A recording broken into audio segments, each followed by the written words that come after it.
দেখো এই অঙ্কটার সিদ্ধান্তটাও দেখো একই আছে আগের দুটোর মতো।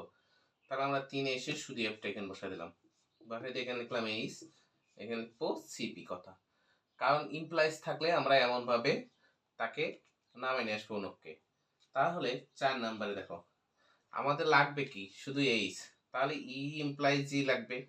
কিন্তু এখানে যদি আমরা দেখছি উল্টো রকম আছে, যে এখানে কি আছে পি ডট কিউ ইমপ্লাইজ আর, কিন্তু আমাদের লাগবে কি যে ই ইমপ্লাইজ জি।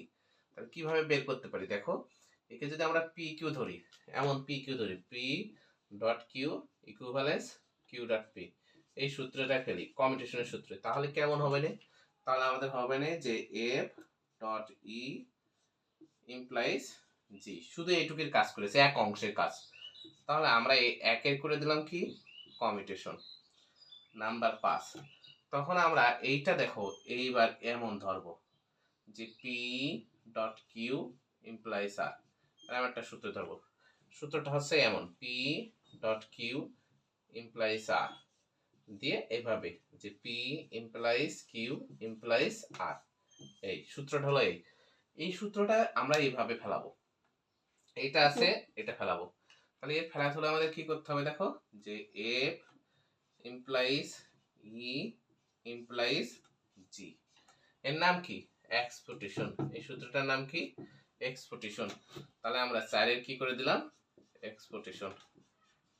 এবার দেখো 6, তখন আমরা এটা পাচ্ছি দেখো পি ইমপ্লাইজ এই সমস্তটা কিউ, আর এটা হচ্ছে P, P implies Q, P therefore Q, কিউটাকে এ, তাহলে আমরা এখানে পেয়ে দিলাম ই ইমপ্লাইজ জি।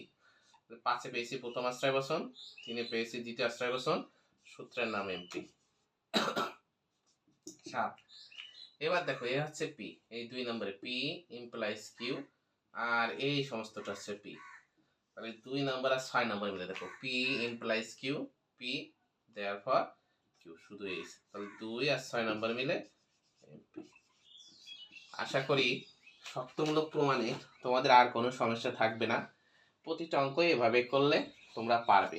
আগামীকাল পরোক্ষ প্রমাণ শিখাই দেবো, ঠিক আছে? আর লাল কালি যেগুলো আমি দিয়েছি বোর্ডে তোমরা কেউ লিখবে না, লাল কালি শুধুমাত্র বোঝানোর জন্য আমি ব্যবহার করি।